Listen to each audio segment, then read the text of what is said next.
Nako mga sangkay, mayroon pong isang vlogger ngayon na talagang namang nilamutak mga sangkay na mga loyalista, no? At ayun na nga po, masaklap ang kinahinatnan kasi nga po bumagsak yung mga subscribers. At ngayon mga sangkay, titingnan po natin, bumaba po talaga ng bumaba yung mga subscribers niya. At nakakalungkot mang isipin, pero mukhang kinuyog po talaga siya.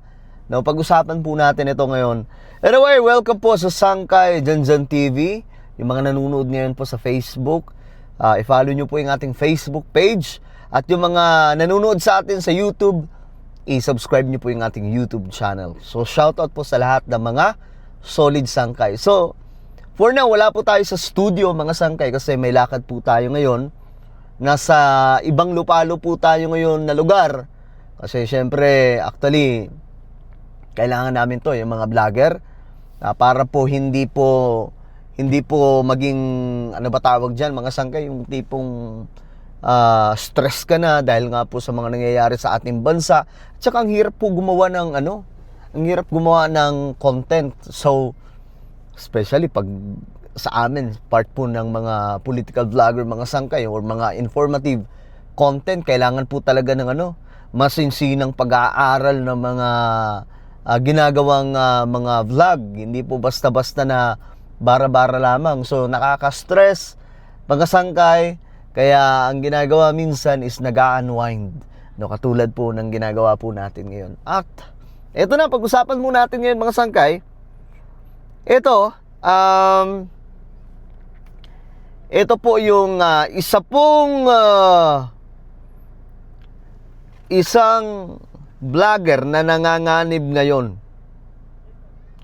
Ito po ay si Christian Isguera. Nako, mga sangkay, matindi pala ang kinahinatnan nito. Tiningnan ko ngayon yung kanyang account, no? Bumagsak po talaga. Kasi ngayon, mga sangkay, dumikit na po 700,000. Sakto na lamang po ang kanyang subscribers.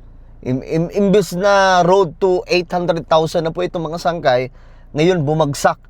So ilang libo ang nawala na mga subscribers ni Christian Isguera. Sobrang dami po talaga.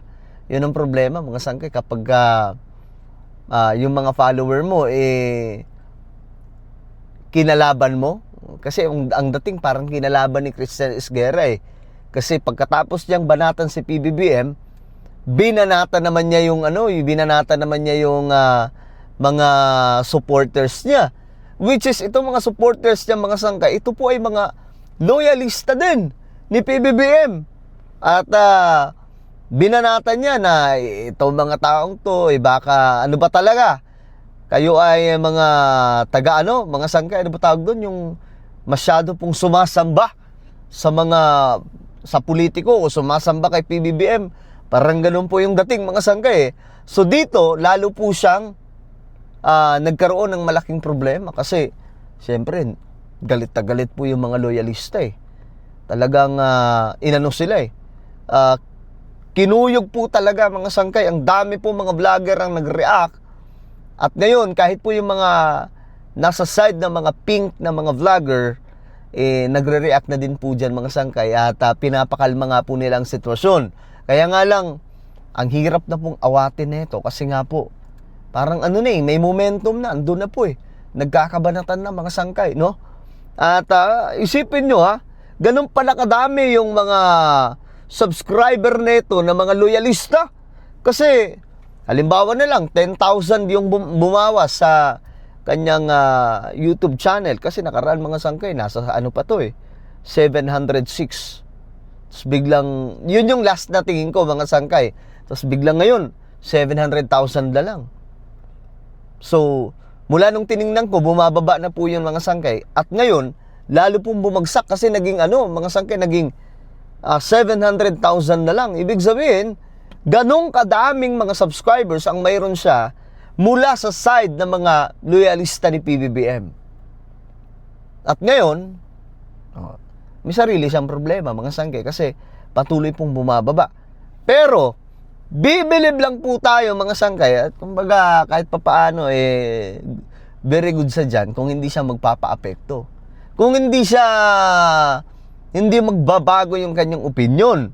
Ibig sabihin, matapang kang tao at wala kang pakialam sa mga subscribers kung mabawasan man o hindi. Ang importante, masabi mo yung gusto mong sabihin tungkol po sa mga opinion niya. No? Kasi ako dati mga sangkay, nabash siya din po ako. At naalala ko noon, nung naglalabas po ako ng history patungkol po kay Ferdinand E. Marcos, anak ng toko Binash ako ng mga 1 month mahigit, almost 2 months po ata yung paikot-ikot yung pangalan ko sa social media. Pero simula noon mga sangkay, nasanay na po tayo kahit anong gawin nila hindi na po ako tinatablan mga sangkay kasi kumbaga hindi na ako natakot bahala kayo yun yung opinion nyo, yun yung gusto nyong gawin, mambash, i-bash nyo, pero hindi nyo mababago yung prinsipyo ko. Ganun lang yun mga sangkay. So tingnan natin kung anong mangyayari kay Christian Esguerra. Magbabago pa yung kanyang opinion dito kasi kinukuyog siya ngayon. Imagine niyo, ganun kadami yung nag-unsubscribe sa kanya. Yung 1,000 nga lang mga sangkay na mag-unsubscribe, medyo malaking bagay na po yun, 'di ba? Medyo masakit na po yun. How much more yung libo-libo na po mga supporters mo yung nag-unsubscribe? Talagang kawawa ka dyan. Paano kung bumaba pa po ito? Kasi ngayon 700,000.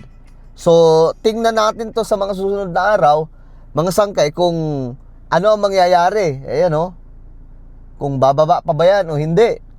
Nako, yari talaga. Yan ang problema kapag nauna kasi yung sabi ng mga loyalista, nauna daw po kasi yung yabang.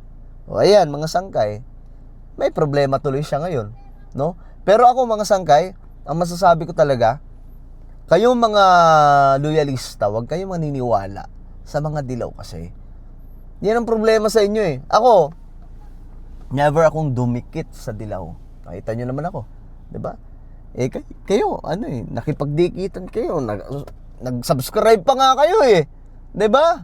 Nag-subscribe pa kayo, ibig sabihin, ganong katindi ang pang-uuto na nagpauto naman po kayo. Tandaan nyo, ang dilaw ay dilaw. Ngayon na, kumbaga, may pabor si PBBM sa kanila, kumbaga, ginagrab lamang po nila yung privilege.